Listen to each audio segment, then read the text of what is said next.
De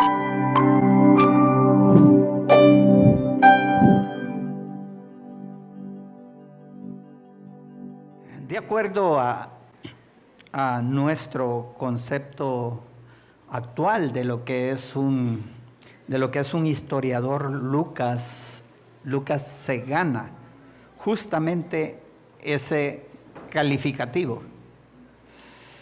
Y es que hoy vamos a estar estudiando el Lucas capítulo 8, versículo 26 al 39. Y en el capítulo 1 recordamos que Lucas revela una gran preocupación por referir con detalle la historia, dice Lucas, de las cosas que entre nosotros han sido ciertísimas. Y definitivamente que desde que nosotros comenzamos este capítulo 8, vemos cómo Lucas es bien cuidadoso en sus detalles de lo que él nos viene narrando. Si ustedes recuerdan en el versículo 1 al 3, Lucas nos habla acerca de ese momento en que Jesús iba y predicaba el evangelio del reino. Y dice Lucas que junto a él iban esos aprendices, esos discípulos que iban aprendiendo lo que él iba haciendo. Y no solamente sus discípulos, dice que iban mujeres también ahí. Y Lucas hasta describe a 3 de ellas. Lucas es bien detallista, es un historiador realmente que es un verdadero historiador. Ya en el versículo 4 al versículo 15, Lucas nos describe ese evento donde Jesús les habla en parábolas a las multitudes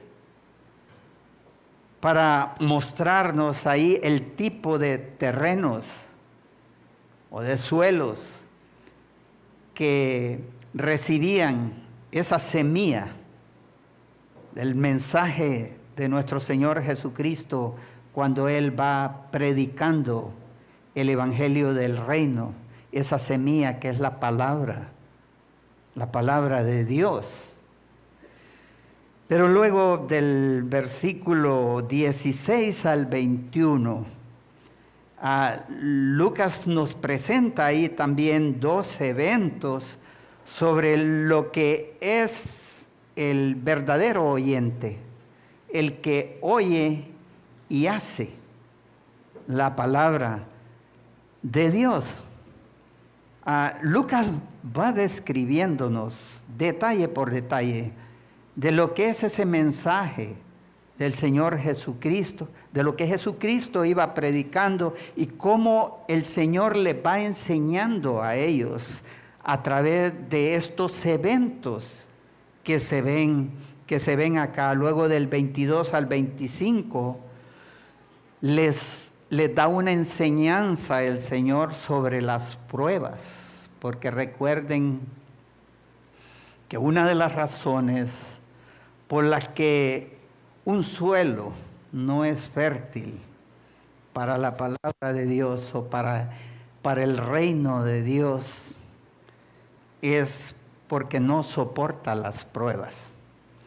Y ahí vemos el evento de la tempestad en que se encuentran en medio del mar de Galilea sus discípulos, y Jesús les enseña cómo es importante confiar en su Señor.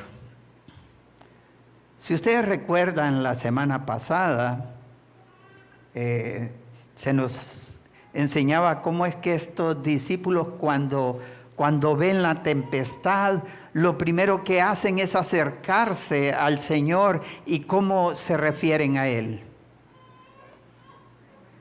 Maestro, ¿verdad?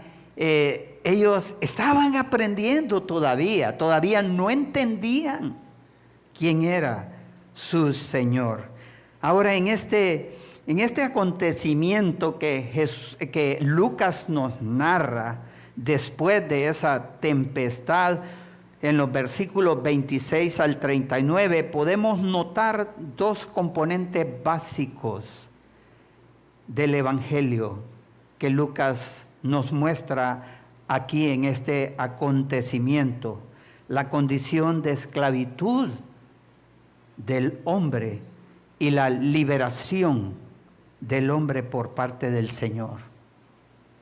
En los primeros 5 versículos que vamos a ver de este estudio, Lucas nos narra sobre la condición del endemoniado gadareno, que nos refleja perfectamente un cuadro de la condición del hombre. Vamos a abrir nuestras Biblias y les invito que busquen Lucas capítulo 8 y vamos a leer lo que nos comienza a narrar Lucas en el versículo 26. Y arribaron, dice, a la tierra de los Gadarenos, que está en la ribera opuesta a Galilea.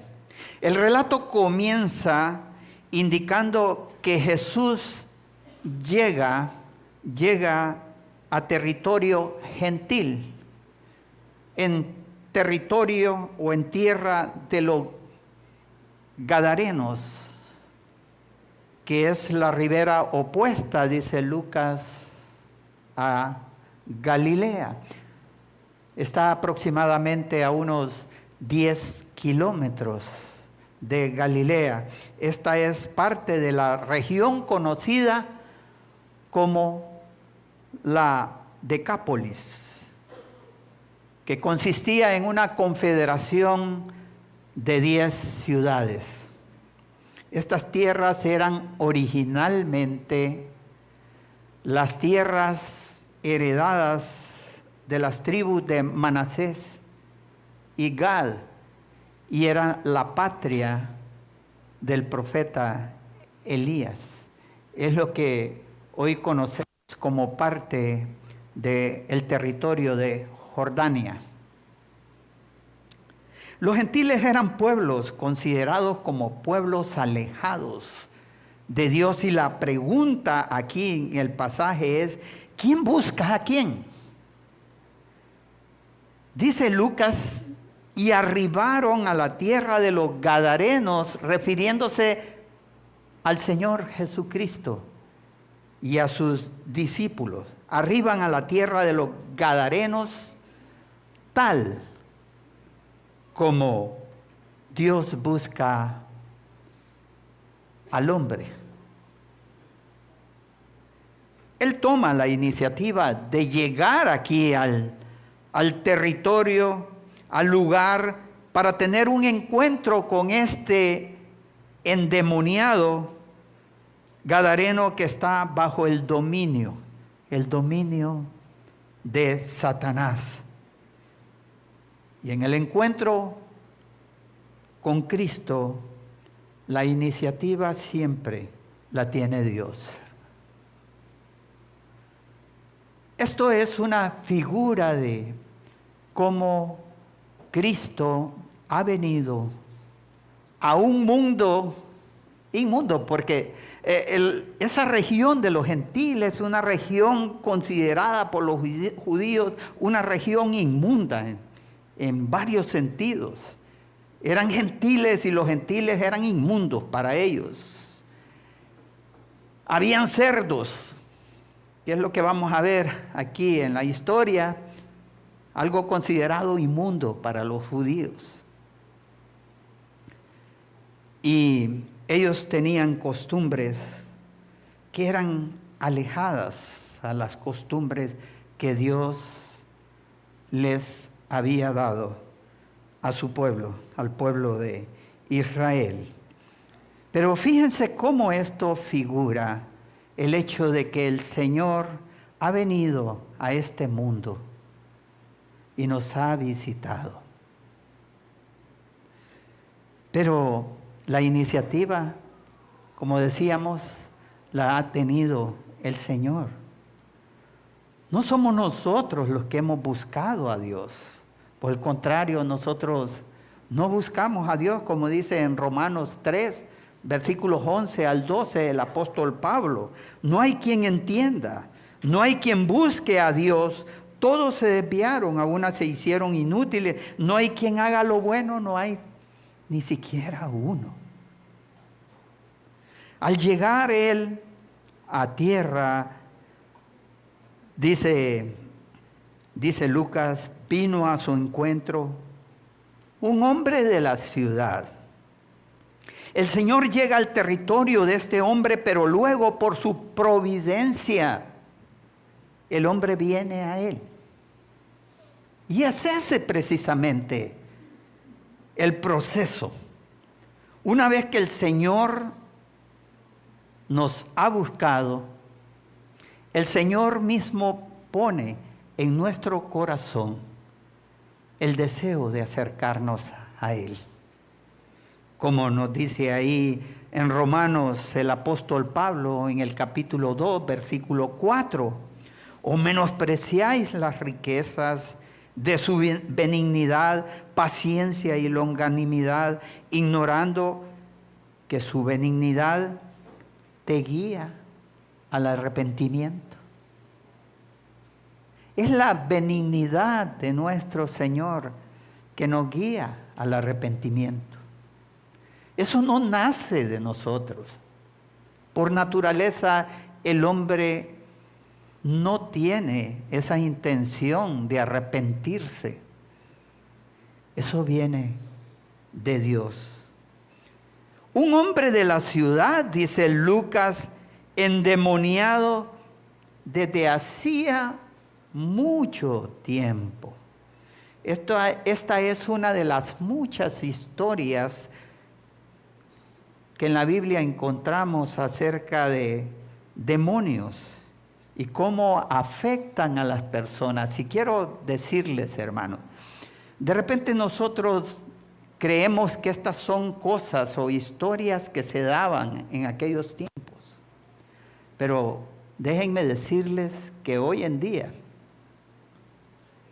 el enemigo sigue trabajando de la misma manera, con sus instrumentos, sus medios, que son los demonios. Esos movimientos que hoy en día vemos, o esos gobiernos que promueven leyes que van en contra de Dios, ¿quién cree ustedes que está detrás de todo eso? Satanás. Pero Satanás a través de sus emisarios, los demonios. Es probable que hoy en día no vemos con la intensidad que se ve aquí en el relato bíblico esas manifestaciones demoníacas que se miraban en aquel tiempo, como el hombre que vemos aquí que rompe cadenas. De repente, no sé, pero yo en lo personal no he visto eso. He escuchado historias de personas, pero no sé, no he tenido la experiencia de ese tipo de cosas, pero creo que en aquel tiempo estas manifestaciones eran más agresivas, probablemente porque pues todavía el Señor no había hecho su sacrificio en la cruz. No sé, ¿verdad? Esos son pensamientos que yo creo que puedan ser así. La palabra usada aquí para endemoniado es una palabra que proviene de la palabra daimones.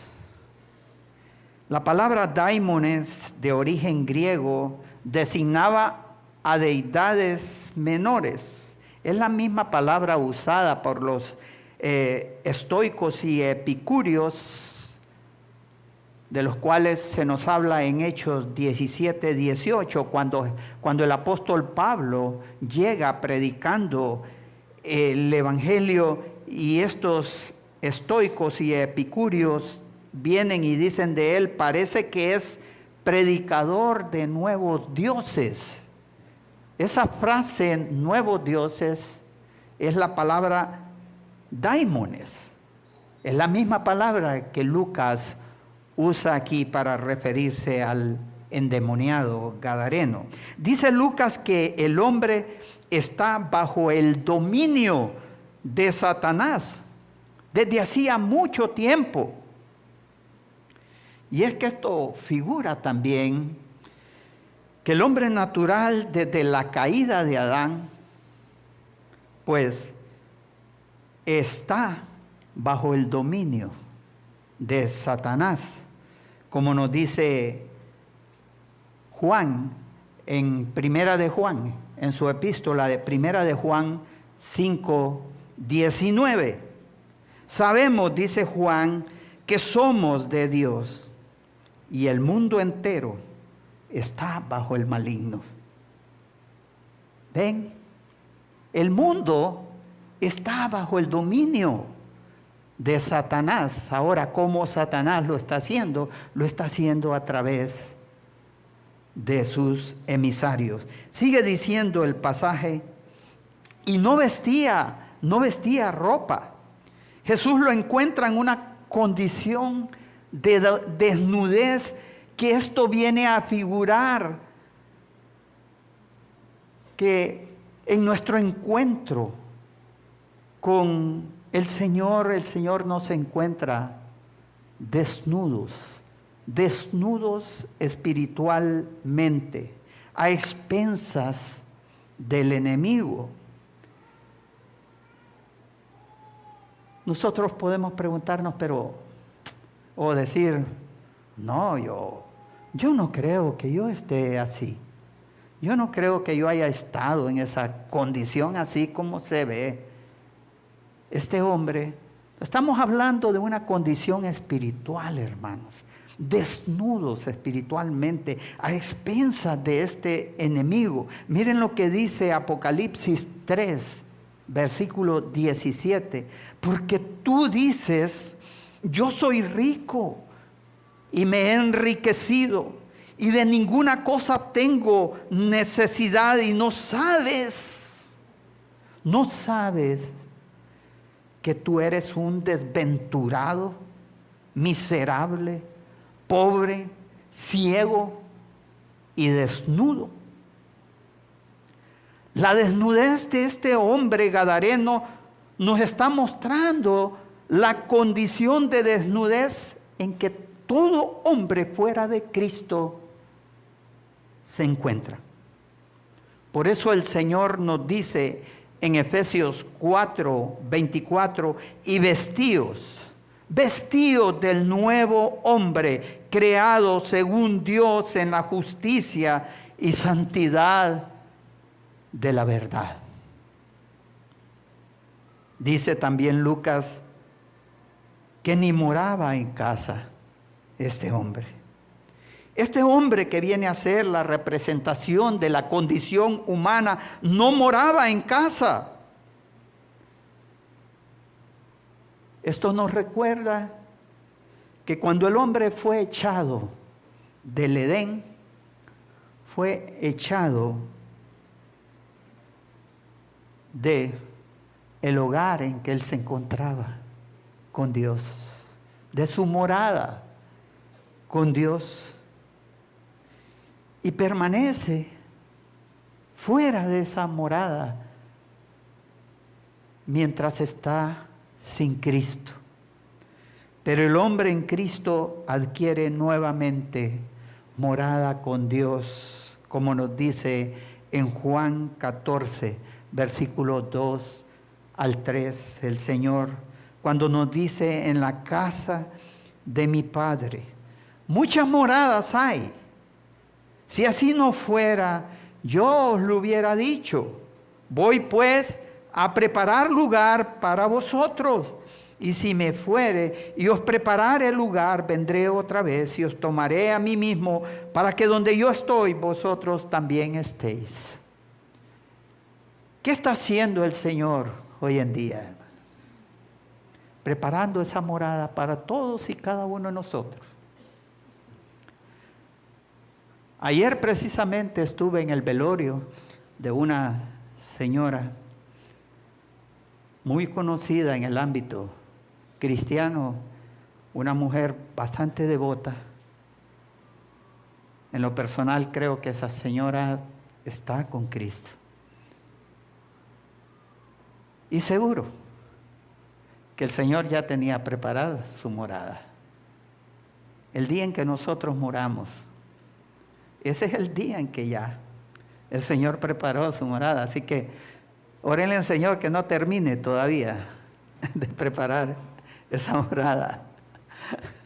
Pero el punto es que no es que realmente estar con Cristo es muchísimo mejor, como dice el apóstol Pablo, pero el estar con vosotros es más necesario por causa de la obra. Así que confiado en esto sé que quedaréis, que aún permaneceré con vosotros, dice el apóstol Pablo en Filipenses.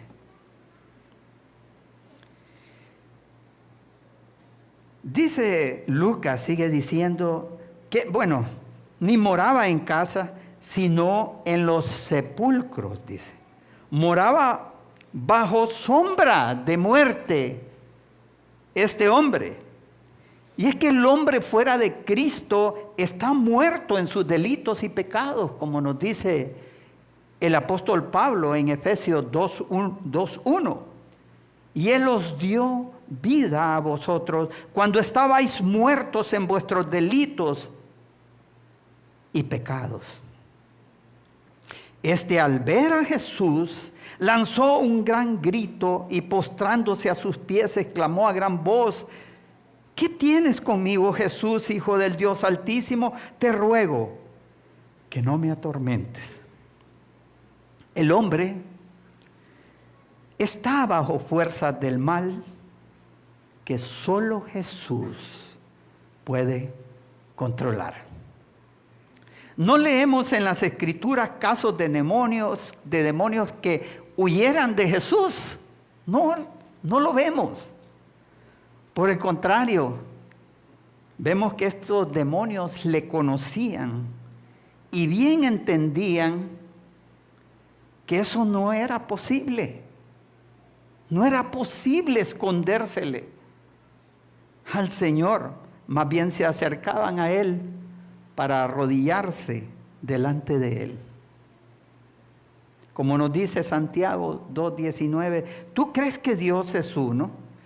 Bien haces, pero también los demonios creen y tiemblan. Hermanos, estos seres conocen la autoridad y el poder de nuestro Señor Jesucristo y le tiemblan. Tal como usted o yo podamos temer a Él. Y este demonio, dice Lucas, ante la confrontación de Jesús, dice Lucas que gritó. Y pensemos un momento. No nos gusta a nosotros, ¿verdad?, que se nos confronte por el pecado. No nos gusta. Nos molestamos y hasta pensamos en venganza. Y díganme, ¿a qué personaje nos parecemos cuando hacemos eso?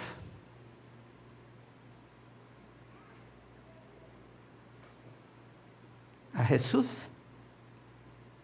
o al demonio que vemos aquí en este hombre? Este demonio enfrentado por Jesús lanzó un gran grito. No le gusta ser confrontados con la verdad. Y postrándose a sus pies exclamó a gran voces: ¿qué tienes conmigo, Jesús, Hijo del Dios Altísimo? Y vean qué interesante esto, que si ustedes recuerdan en el en el acontecimiento que estuvimos viendo la semana pasada, de la tormenta, de aquella tempestad, estos discípulos vienen y se acercan al Señor. ¿Y cómo se acercan a Él? Maestro, maestro. Y después viene el Señor y obra el milagro, calma los vientos y las olas. ¿Y qué dicen cuando ven eso? ¿Qué es lo que dicen? ¿Quién es este? ¿Quién es este que aún los vientos y al agua manda y le obedecen?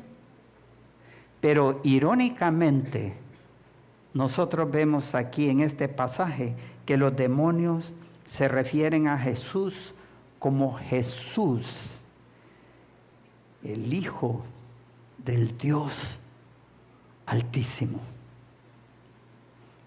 Hasta los demonios muchas veces se refieren a la deidad de nuestro Señor Jesús con una aparente reverencia. ¿Y cuántas veces nosotros nos referimos a nuestro Señor de la misma manera que estos discípulos se refieren? Maestro, ¿quién es este? A veces estas historias sobre estos demonios deberían de ser una amonestación para nosotros, porque estos seres conocen bien quién es Jesús. Y muchas veces nosotros desconocemos su autoridad y su poder y su deidad. Ruego que no me atormentes, dice, porque mandaba al espíritu inmundo que saliese del hombre, pues hacía mucho tiempo que se había apoderado de él, y le ataban con cadenas y grillos, pero rompiendo las cadenas era impelido por el demonio a los desiertos. Así también en el lado moral y espiritual de las cosas, hermanos, un mal hábito a menudo nosotros lo consideramos como algo incontrolable. No lo podemos controlar.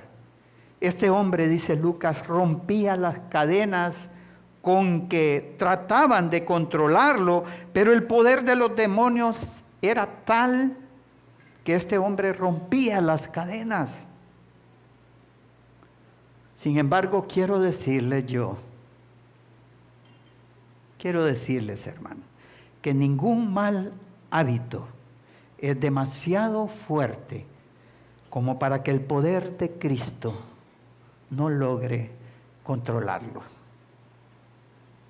Recuerden eso. Tenemos a nuestro Señor con ese poder y autoridad contra las fuerzas del mal, que nos da la fuerza suficiente para controlar cualquier mal hábito en nuestras vidas. Por eso dice el Señor Jesucristo que vino Satanás en Juan 10:10. Jesús, refiriéndose a Satanás, dice que el ladrón no viene sino para hurtar y matar y destruir. Yo he venido, dice, para que tengan vida y para que la tengan en abundancia. No hay nada que el pecado te pueda ofrecer, hermanos, que valga la pena. Pero Jesús tiene el poder para librarnos. Y le preguntó Jesús diciendo, ¿cómo te llamas? Y él dijo, Legión, porque muchos demonios habían entrado en él. Qué interesante el nombre, Legión. Se dice que una legión romana consistía de más de 6,000 soldados. ¿Qué les parece? ¿Cuántos demonios habían en este pobre hombre? Este nombre pues nos sugiere, y no solamente nos sugiere los números, sino una fuerza organizada. Eso era lo que era una legión del Imperio Romano, una fuerza bien organizada y que tenían coraje probado para enfrentarse ante cualquiera. Y eso es lo que nos está diciendo aquí.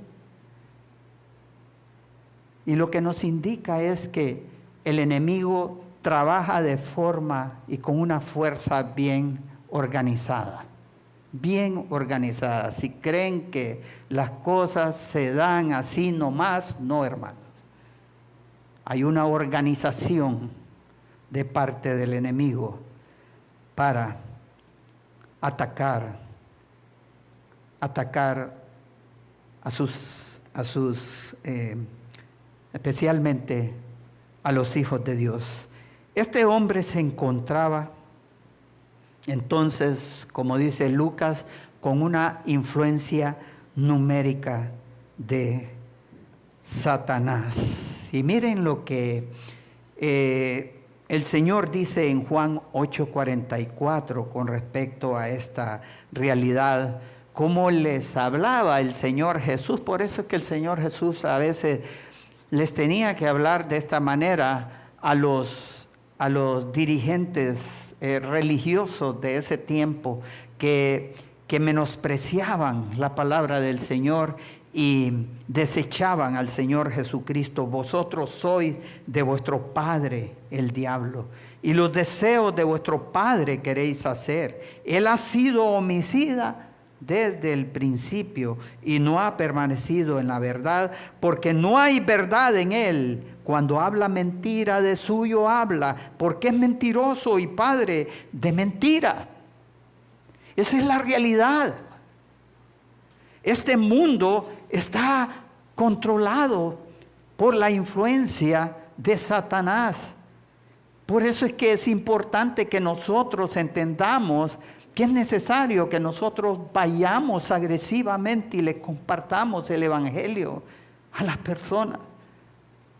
Porque hay una influencia numérica de las fuerzas de Satanás contra este mundo. Este hombre necesitaba ser liberado de esa condición de dominio satánico, y la liberación por parte de Jesús de la posesión demoníaca del Gadareno nos refleja a nosotros la liberación del hombre por el Señor, que es lo que nos muestra Lucas en el versículo 31 al 39. Y vamos a leer el versículo 31 al 33 para ver qué es lo que Lucas nos muestra en cuanto a esta realidad. Y le rogaban que no los mandase ir al abismo. Había ahí un hato de muchos cerdos que pasían en el monte, y le rogaron que los dejase entrar en ellos. Y les dio permiso.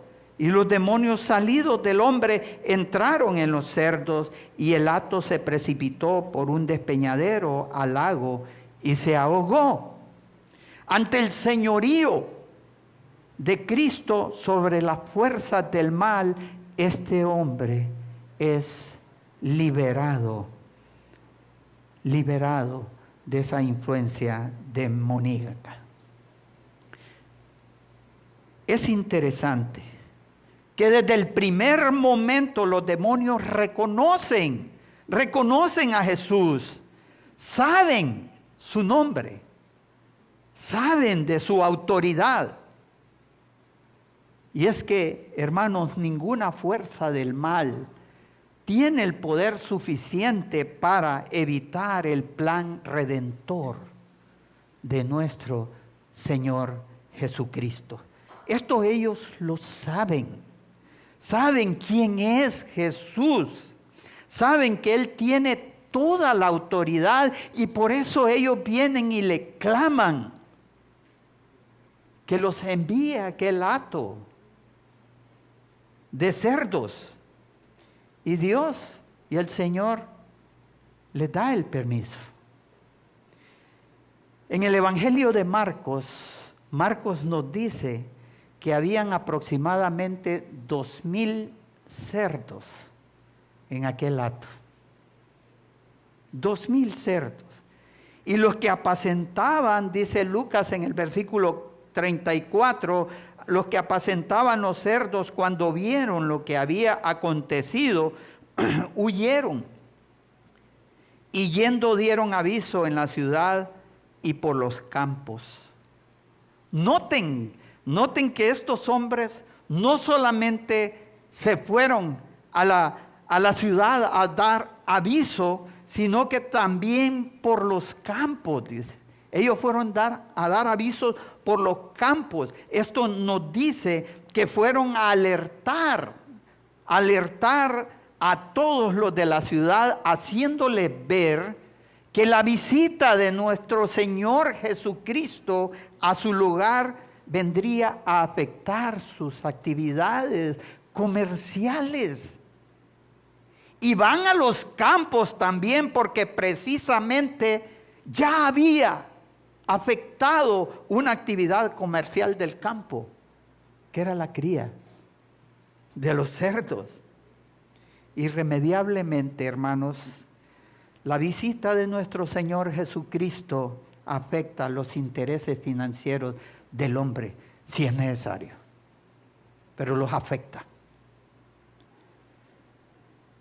Los que apacentaban los cerdos vieron y avisaron a toda la ciudad lo que sucedió.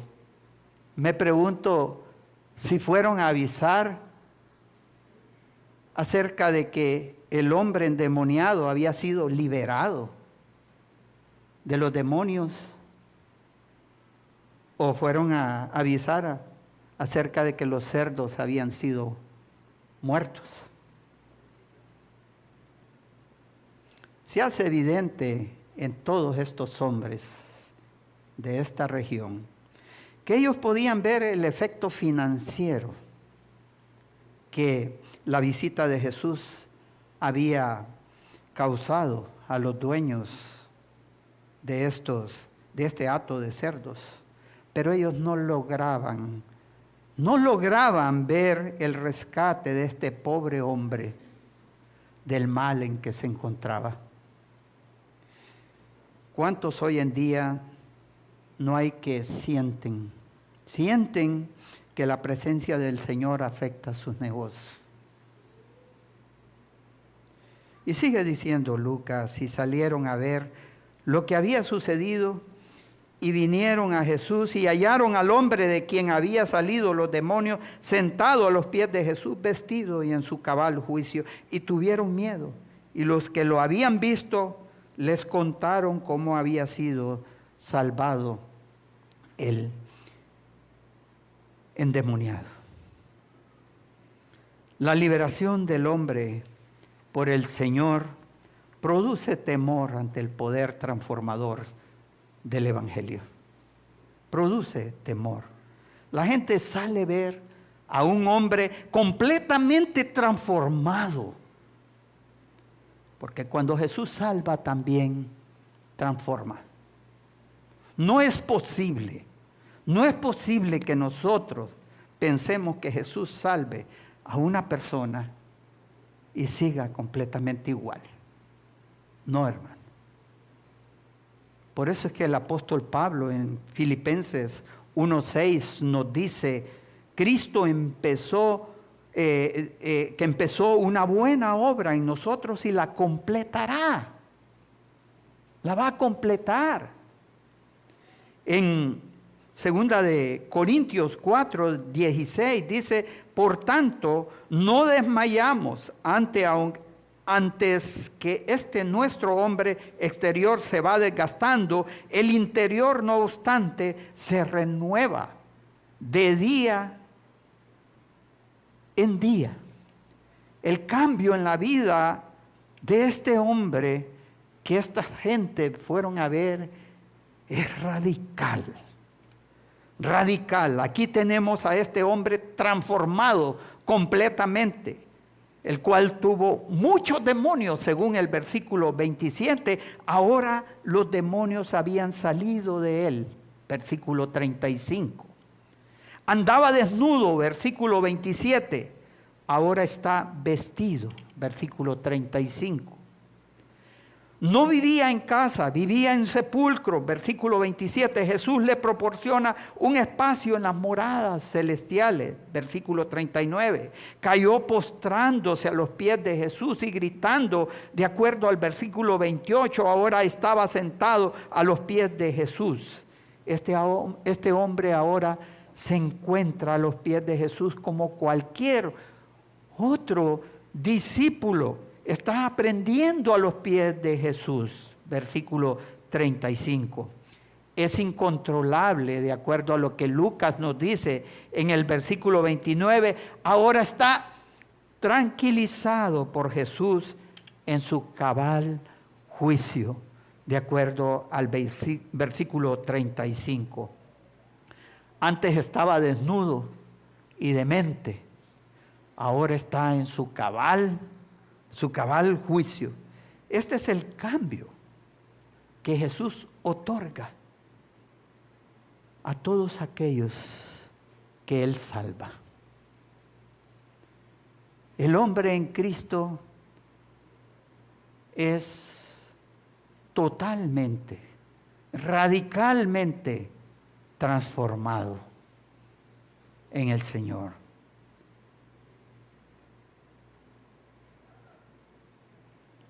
En el versículo 17 de 2 de Corintios 5, el apóstol Pablo nos dice: de modo que si alguno está en Cristo, nueva criatura es. Las cosas viejas pasaron, he aquí todas son hechas nuevas. Hermanos, no importa de dónde vengas o cuál sea tu pasado, pero el Señor transforma tu vida y tiene el poder para hacerlo. No es correcto pensar que un hombre o una mujer que ha venido a Cristo sigue siendo igual. Versículo 37. Entonces toda la multitud de la región alrededor de los gadarenos le rogó que se marchase de ellos, pues tenían gran temor. Y Jesús, entrando en la barca, se volvió. Jesús trae libertad al endemoniado, aunque muchos la rechacen por amor a sus bienes. Imagínense, en lugar de regocijarse estos hombres, ¿por qué no aprovecharon y trajeron a sus enfermos, a sus leprosos o a otros endemoniados? ¿Por qué no lo hicieron? Y por el contrario vienen y lo que hacen es que lo despiden y le dicen que se vaya. ¿Y qué hace Jesús? Da la vuelta y se va. Así es. Las comunidades de todas estas regiones gentiles, sin duda, en estas comunidades, estas personas sabían que hacían cosas peores que la de crear cerdos. Y es posible que temieran que un poco de sus riquezas corrieran el mismo camino que este hato de cerdos había experimentado. ¿Cuántos oficios y planes de vida tenían que le ruegan a Jesús? Váyase por favor de aquí. Aléjese de aquí, de este lugar. Y Jesús da la vuelta y se va. Y probablemente ustedes se pregunten o nos preguntamos, ¿pueden los hombres hacer esto? ¿Pueden hacerle esto a Cristo sabiendo que Él es Dios? Sí, hermano. Sí. Hoy en día hay millones y millones de personas que lo hacen. Por eso, qué tan importante es que nosotros vayamos y les compartamos la verdad de nuestro Señor Jesucristo. Estos hombres de Gadara estaban comportándose igual a aquellos plateros de Éfeso, que se nos menciona en Hechos 19, 24 al 31, que consideraban el estado de sus finanzas antes que venir a los pies de Cristo. Pero, hermanos, van a haber muchos. Habrán muchos otros, como el ejemplo de las personas que habían en Hechos 19, versículo 18 al 20, que dice, y muchos de los que habían creído venían y confesando y dando cuenta de sus hechos. Asimismo, muchos de los que habían practicado la magia trajeron los libros y los quemaron delante de todos. Y hecha la cuenta de su precio, hallaron que era 50,000 piezas de plata. Así crecía y prevalecía poderosamente la palabra del Señor. El valor de 50,000 piezas de plata hoy se ha estimado un valor de 1 millón a 5 millones de dólares. Esta gente estuvieron dispuestos a destruir todo aquel mal, a destruir todos esos negocios que eran oscuros por el amor de Cristo. Y lo hicieron. Y sigue diciendo Lucas, versículos 38 y 39, para finalizar. Y el hombre de quien habían salido los demonios le rogaba que le dejase estar con él. Pero Jesús le despidió diciendo, vuélvete a tu casa y cuenta cuán grandes cosas ha hecho Dios contigo. Y él se fue publicando por toda la ciudad cuán grandes cosas había hecho Jesús con él. Jesús le despide, pero con la misión de ir y dar testimonio de lo que Cristo ha hecho. Es interesante esto. Es interesante que el primer misionero a los gentiles fue un ex endemoniado. Este hombre se fue publicando por toda la ciudad cuán grandes cosas había hecho Jesús con él.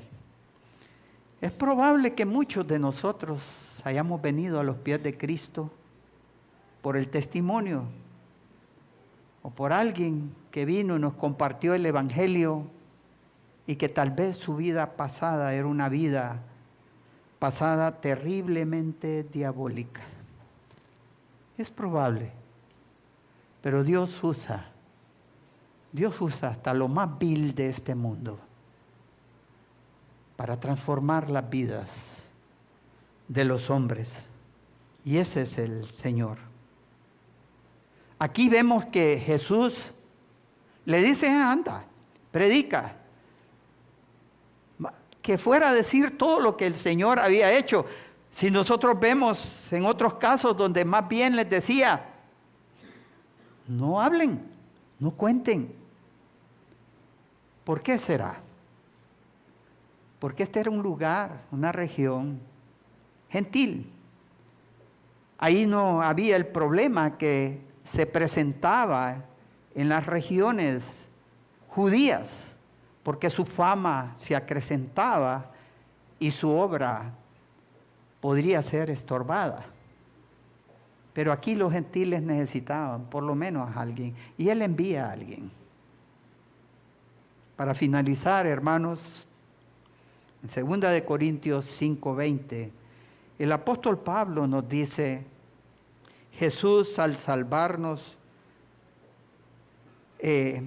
nos dice el apóstol Pablo, así que a nosotros, los que nos ha salvado el Señor, así que somos embajadores en nombre de Cristo, como si Dios rogase por medio de nosotros, os rogamos en nombre de Cristo, reconciliaos con Dios. Somos embajadores de nuestro Señor, y un embajador es un representante en este caso de su reino. Eso somos nosotros, somos enviados a predicar el Evangelio, de manera que hagamos lo mismo que este ex endemoniado hizo, como vemos aquí en Lucas 8. Vamos a orar. Señor, te damos las gracias por este tiempo. Gracias por tu palabra, Señor.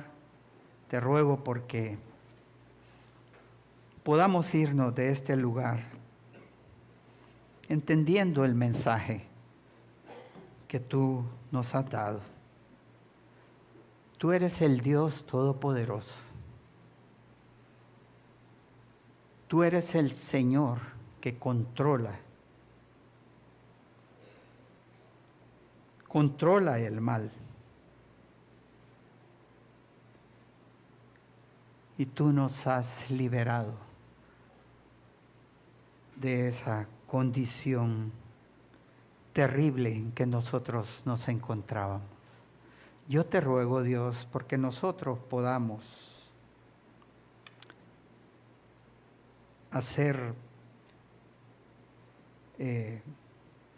podamos ir